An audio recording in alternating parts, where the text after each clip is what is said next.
Bonjour la Motier Family, j'espère que vous allez bien. On se retrouve pour une nouvelle vidéo. Ça fait peut-être entre 6 ou 8 mois que je n'avais pas fait cette vidéo parce que je n'avais pas forcément l'envie. Mais là, avant début 2024, je voulais partager avec vous une pépite. J'ai lu ce principe dans un livre il n'y a pas longtemps et franchement, je trouve que ce principe peut-être n'est pas le secret de la réussite parce que je n'ai pas encore réussi. Par contre, je pense qu'il peut améliorer considérablement la qualité de votre vie. Et ça, je pense que ça n'a aucun prix, surtout que 2024 arrive très vite. Je pense qu'une des plus belles choses qui m'est arrivée, je pense que c'est ça qui a ouvert mon esprit et mon mindset surtout, c'est la lecture. J'ai lu quelques livres qui m'ont vraiment marqué par leur puissance, par leurs mots, par leurs récits, par tout simplement comment ils m'ont percuté, ils m'ont touché au cœur directement. Je ne cesserai de citer sur cette chaîne les 4 accords Toltec de Don Miguel Ruiz qui pour moi sont quasiment le meilleur livre de développement personnel sur cette terre. C'est simple, mais ce n'est pas pour rien que c'est un best-seller, que tout le monde le recommande. Et toute personne qui n'est pas intéressée par le développement personnel trouve quelque chose de simple et concret à lire en moins de 200 pages. J'aimerais bien revenir sur un des principes justement de ces 4 accords qui est ne fais pas de suppositions. Pose des questions. Pose des questions. Pose des questions. Si tu as une interrogation, il n'y a jamais de questions bêtes. Pourquoi se dire, je prends toujours cet exemple-là, mais tu es dans un bar, tu fais un petit jeu de regard avec une femme, tu es célibataire, tu es tout seul depuis quelques mois, tu fais des jeux de regard avec cette femme, et à la sortie du bar, tu te demandes, mais est-ce que j'avais une chose avec elle? Tu supposes. Pourquoi tu n'y es pas allé? Pourquoi tu n'es pas allé directement lui poser la question? Peut-être pas lui poser la question, mais essayer de l'aborder alors qu'il y avait un contexte. Je prends cet exemple car c'est le plus simple pour illustrer le propos, mais on peut prendre des exemples sur tout.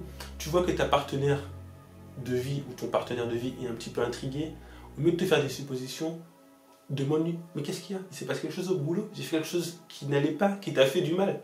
Pose des questions. Il y a également l'alchimiste de Paulo Coelho qui est une pépita. C'est une pépite.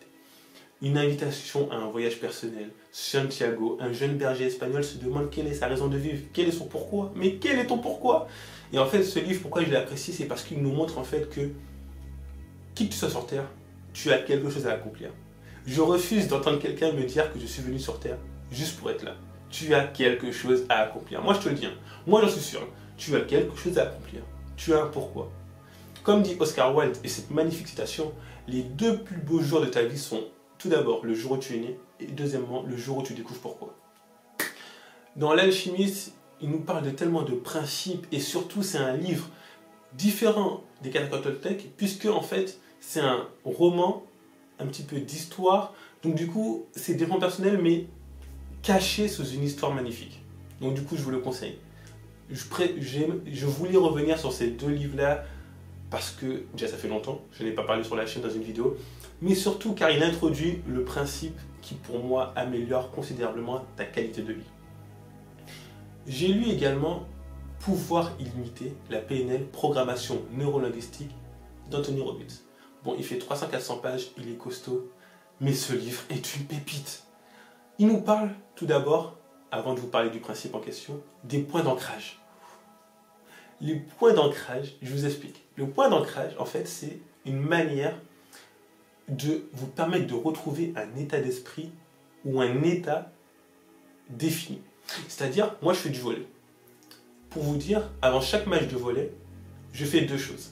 Premièrement, sur mon téléphone, j'ai un fond d'écran spécifique. Sur mon téléphone, j'ai un fond d'écran spécifique. C'est un joueur de basket qui s'appelle Jimmy Butler, qui est très fort quand il y a les playoffs, c'est-à-dire c'est la phase à élimination directe.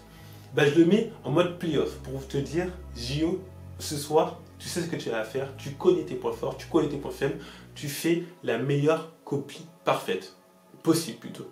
Et deuxièmement, je mets une musique que j'aime énormément et qui me met dans un état de combat.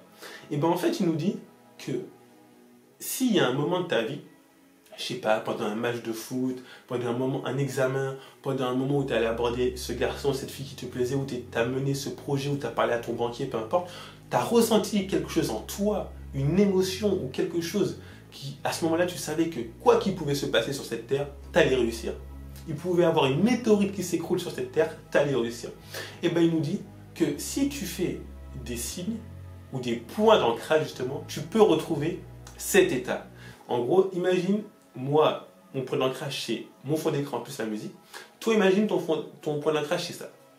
Avant d'aller voir ton banquier, tu sais que ce sera un moment difficile parce que ton banquier, il est là pour te faire redescendre sur terre, mais pour t'aider à réaliser tes projets. Et tu sais que tu auras besoin d'une argumentation sans faille. Tu fais ça. Tu mets ta main sur ton épaule gauche ou droite, peu importe. Moi, je la mets sur ma droite, sur mon épaule droite, par exemple. Et tu fermes les yeux et tu te dis, peu importe ce qui va se passer actuellement, je vais rentrer dans le bureau de mon banquier et je sais que je vais réussir à obtenir le prêt pour mon projet. Et imagine, tu fais ça avec 10 minutes de respiration. Et il te dit en gros que si tu fais ça à chaque fois, tu vas retrouver l'état dans lequel tu étais. Mais c'est une dinguerie. Tu te rends compte que tu peux rentrer dans un état spécifique juste avec des points d'ancrage. Je te laisserai essayer. Essaye de rentrer dans un point d'ancrage pour retrouver une émotion passée que tu aimerais bien retrouver. Tu peux faire ce que tu veux, tu peux fermer les yeux, tu peux faire ça, tu peux te mettre à genoux, tu peux, comme tu veux. Juste, essaye d'avoir un point d'ancrage pour retrouver cette énergie. C'est incroyable. C'est incroyable. Et c'est même pas encore le principe que je veux partager avec vous. Dans ce même livre, Pouvoir illimité d'Anthony Robbins, qui est un monstre, pour vous dire, à l'heure actuelle, je crois une demi-heure à 2 heures de coaching privé avec Anthony Robbins, ça peut aller de 50 000 à 200 000 euros. Je peux vous dire que si vous allez voir Anthony Robbins, après vous ressortez là-bas, vous revêtez le monde. Hein. Du coup, autre principe qui pour moi est justement le principe clé de la vidéo qui peut largement et considérablement améliorer ta qualité de vie. Et je crois en ce principe et j'essaie de l'appliquer le plus possible maintenant, même si j'ai encore un petit peu de mal, même moi par rapport aux autres, c'est l'énergie. L'énergie. Je le répète encore une fois. L'énergie. Pourquoi? Quand je dis énergie, c'est simple. Je pourrais traduire ce principe avec une seule phrase. Traite les autres comme tu aimerais qu'ils te traitent. Ou traite les autres comme ils te traitent. C'est aussi simple que ça. C'est-à-dire, tout très très simplement. Par moment, vous allez donner à une personne l'énergie suivante. 100. Et la personne va vous donner 100. Des fois, vous allez donner 50, elle va vous donner 50. Et des fois, vous allez donner 70, elle va vous donner 30. Waouh! Problème. Problème. Non. Traitez les gens comme ils vous traitent. Si une personne vient vers vous et vous donne 50, donnez-lui 50. Ne donnez pas 55, même pas 51. Parce qu'en fait, vous allez vous manquer de respect à vous-même. Pourquoi vous viendrez donner 60 à la personne et elle voudrait seulement 30 et vous allez rester à 30? Déjà, c'est votre énergie que vous perdez. Et surtout, la personne ne vous considère pas. Alors, l'autre jour, j'ai eu le débat avec une de mes collègues qui m'a dit « Oui, c'est vrai, Gio, c'est intéressant, mais justement, tu peux justement pousser la personne à être à 60 ou à avoir la même énergie que toi. » Là, je suis d'accord, il n'y a pas de souci. On peut élever l'énergie d'un groupe, d'une personne dans une situation bien précise. Mais là, je vous parle en général. Je ne vous parle pas sur une occasion, je vous parle en général.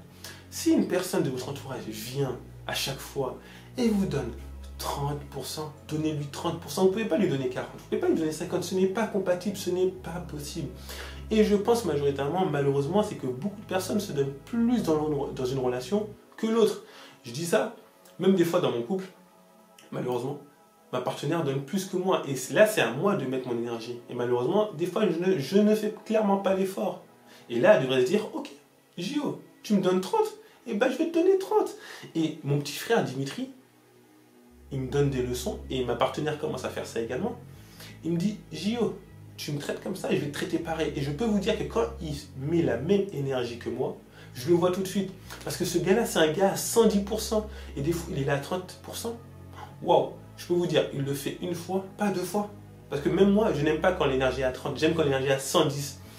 Et c'est pareil pour vraiment tout, sentimentalement, professionnellement parlant, amicalement. Des fois, j'ai des potes, moi, n'importe lequel de mes potes m'appelle, me dit, Gio, est-ce que tu es chaud pour faire ça?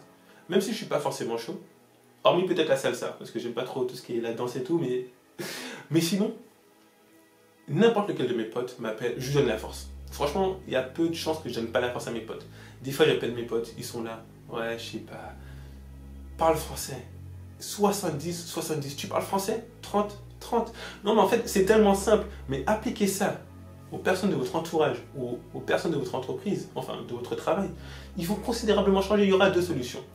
Soit les personnes vont se mettre au diapason, ils vont se dire waouh, non mais l'énergie, waouh, et elles voudront avoir la même énergie, ou soit elles vont se dire non mais t'as changé, pourquoi t'es comme ça? Parce que vous allez commencer à dire non, vous allez commencer à être moins aimable, parce que vous allez tout simplement refléter ce que la personne reflète. Vous voyez ce que je veux dire ou pas? C'est aussi simple que ça, comme 1 plus 1 égale 2, et 2 plus 2 égale 4. Mais l'énergie, ça paraît si simple, mais c'est tellement important. Des fois, pour vous dire, j'ai déjà mon cercle, je ne cherche pas forcément à avoir plus d'amis que ça. Pour que quelqu'un rentre dans mon cercle, je suis au centre, pour que quelqu'un rentre dans mon cercle, franchement, il faut qu'il vienne avec 110% directement.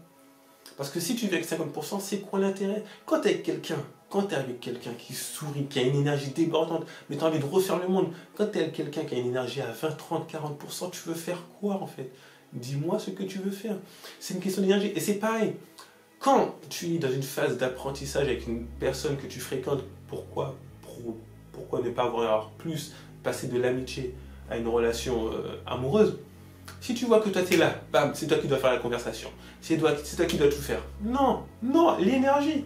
En fait, c'est même pour ta qualité de vie en fait. C'est pour ta qualité de vie personnelle. Tu dois être entouré de personnes solaires.